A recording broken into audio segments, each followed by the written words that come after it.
Scugog to hold next meeting at SCRC. Dan Kearns, The Standard. Scugog.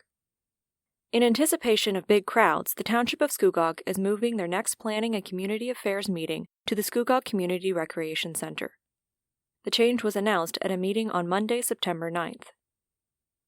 The Minister's Zoning Order, MZO, request by Avenue Properties Corporation for a Port Perry development is expected to be included on the agenda. The proposed development is located on lands east of Simcoe Street and south of Castle Harbor Drive. Through the Provincial Ministry of Municipal Affairs and Housing, an MZO can be issued to override certain planning procedures in order to move a development closer in the process. The Scugog Community Recreation Center is located at 1655 Reach Street in Port Perry. The meeting will begin at 6:30 p.m. with doors opening at 6 p.m. Please adhere to the meeting etiquette for delegates and visitors, which includes signs and placards will not be permitted in the facility. A high level of decorum is expected of delegates in attendance. Be specific and brief. Comments are limited to 5 minutes. For visitors, please refrain from applause or other expressions of emotion, Acting Clerk Ashley McDougall said. Port Perry's Peltier takes on Northern Sprint Car Nationals at Oswecon Speedway. Daryl Knight, The Standard. Scugog. This weekend, Oswecon Speedway in Six Nations will roar to life as the highly anticipated Northern Sprint Car Nationals take center stage. The event will feature top talent from across the region, including local favorite Daryl Peltier of Port Perry, piloting the 4B car. Fans can expect heart-pounding action as drivers navigate the dirt oval at high speeds, vying for supremacy in one of Canada's premier sprint car events. Peltier and other competitors will be competing on Friday, September 13th, in the third running of the Northern Crate Sprint Car Nationals, paying $5,000 to win. On Saturday night, the class is back on the track, supporting the Northern Sprint Car Nationals, one of the most prestigious races for 360 sprint cars in North America.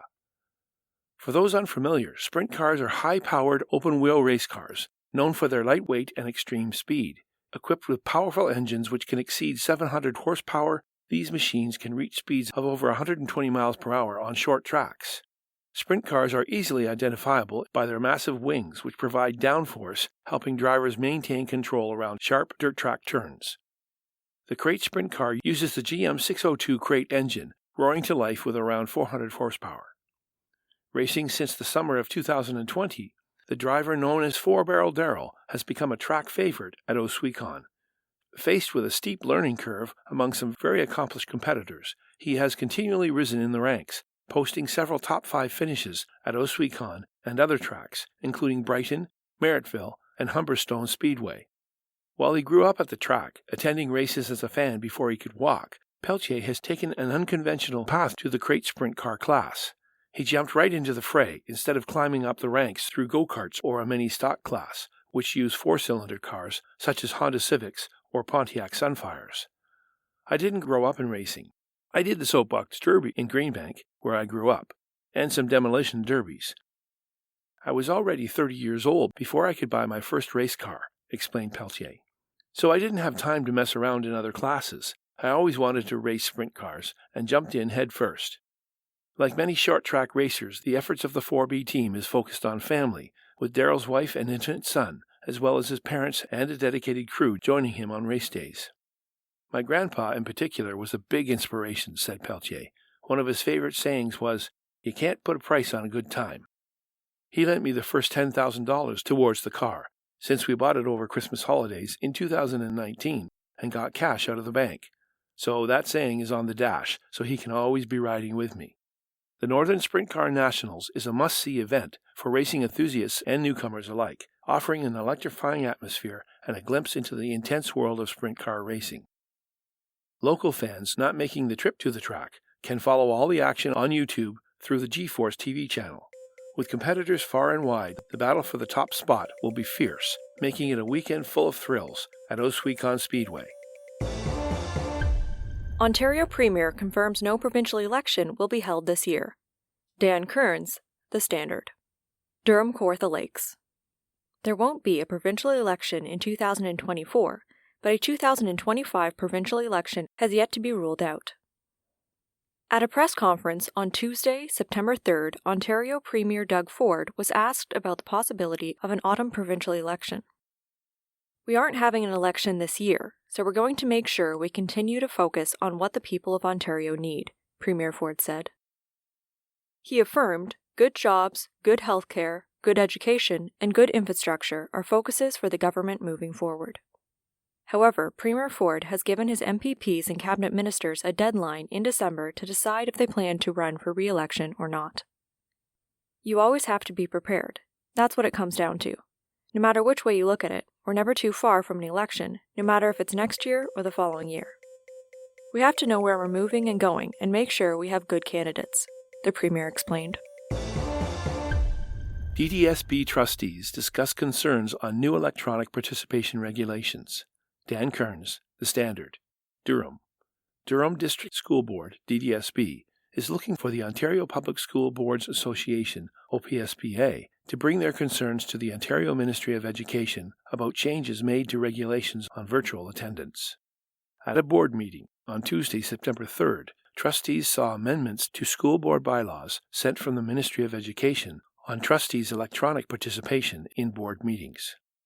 The new requirements call for in-person trustee attendance at board meetings, such that all trustees must be physically present for each regular board meeting and regular committee of the whole meeting, unless prior approval is received from the chair to participate electronically. Changes to the regulation will take effect in 2 phases, with the first phase being in force since now, and the second phase coming in force on September 1st, 2025. A report from Education Director Camille Williams-Taylor and General Counsel Patrick Cotter stated. The regulations provided 5 reasons trustees could be allowed to attend a meeting virtually. These include a trustee living over 125 kilometers from a meeting site, weather conditions not allowing a trustee to get to a meeting safely, health-related issues, a disability preventing them from attending, and certain family reasons. Oshawa trustee Deb Oldfield said she didn't see work absences as an allowable reason for being absent. She stated people don't necessarily work 9 a.m. to 5 p.m.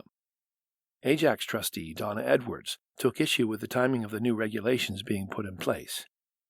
This regulation came out basically at the end of July, looking at some of the enforcements by August 28th, when boards are generally enjoying some holiday time.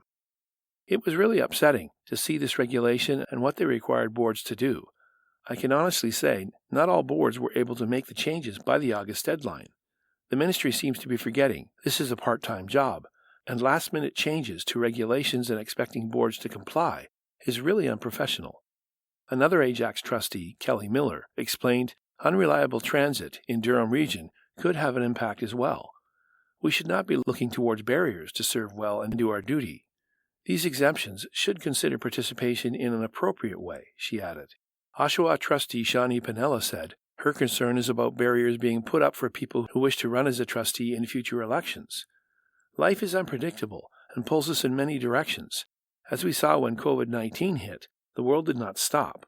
We managed to make virtual appearances work, virtual voting work. The board later approved a motion from trustee Oldfield to have their local OPSBA representatives bring the board's concerns to the Ministry of Education. Does the healthcare system work for seniors? By Tina Y. Gerber-McCurley. I experienced a great amount of difficulty after my total knee replacement. My surgeon kept saying this was normal. I woke up on a Sunday morning. Actually, I was up all night crying in pain. My knee had swollen dramatically and was 4 times the size it had been.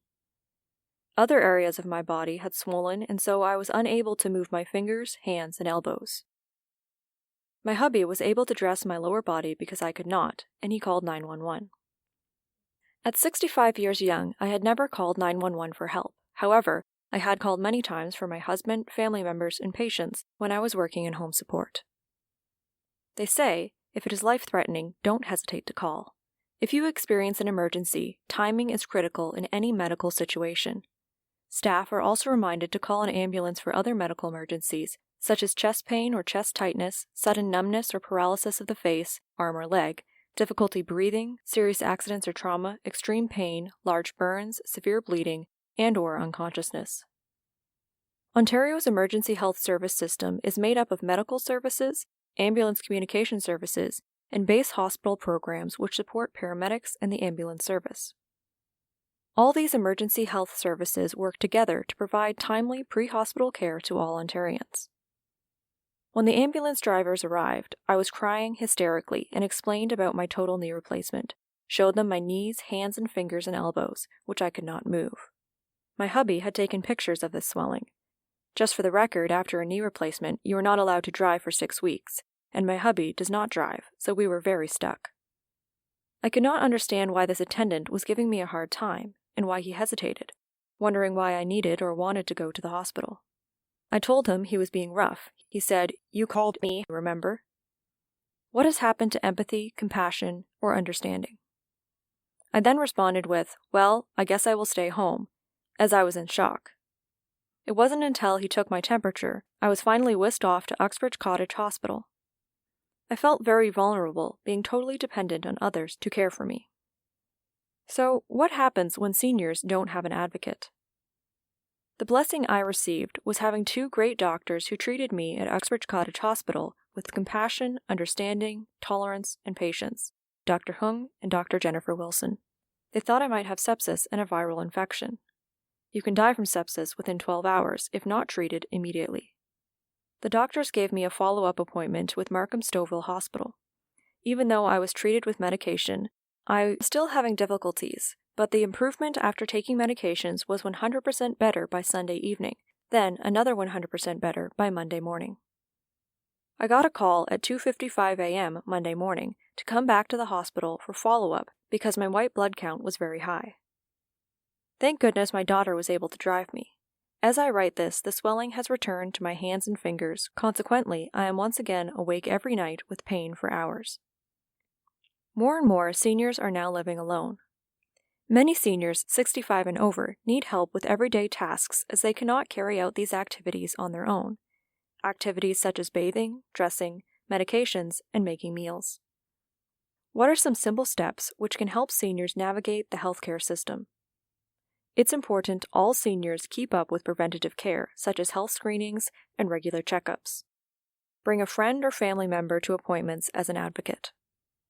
Sometimes an aging loved one may be uncomfortable asking for help, but it's important to talk with your parents, aunts, uncles, and cousins. Have an updated list of medications, health-related questions, or concerns available, including changes in your medical history or new symptoms you may be experiencing. All this is great. However, for those who get it, in addition, remember God's help is our unfailing support. He is always ready to fortify us, physically or emotionally, when we feel weak or afraid. Welcome to You've Got to Be Kidding, a podcast that offers a different perspective of life around us. Listen now to author Jonathan van Bilsen. Driving has become increasingly frustrating lately, and it seems to be a shared experience no matter where you are. Traffic is heavier than ever, and our infrastructure struggles to keep up with the growing demand.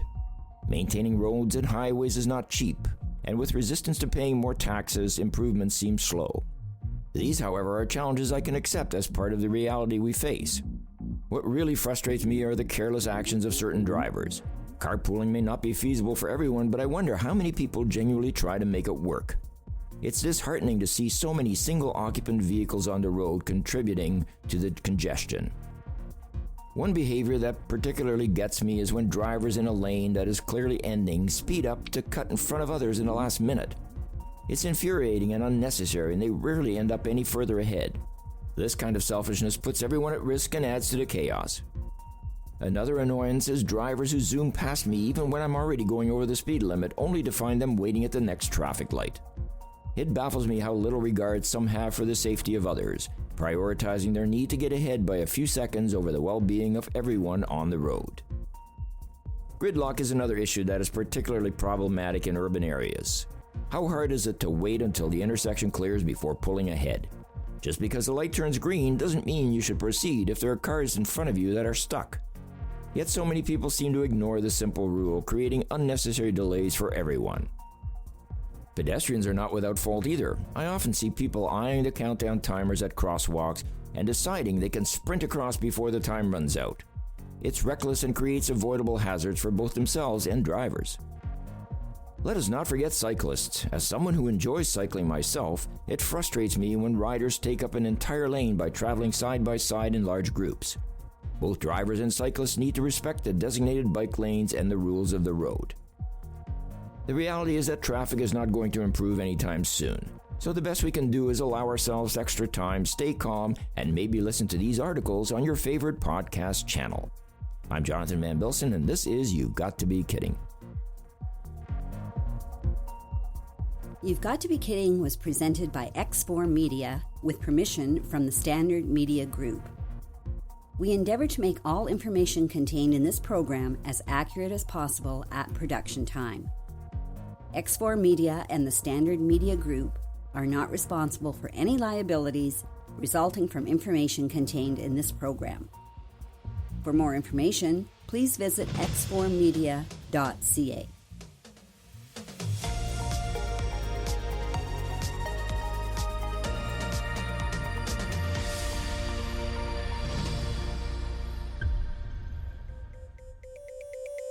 The Standard Podcast was produced by Greenstream Studio for the Standard newspaper.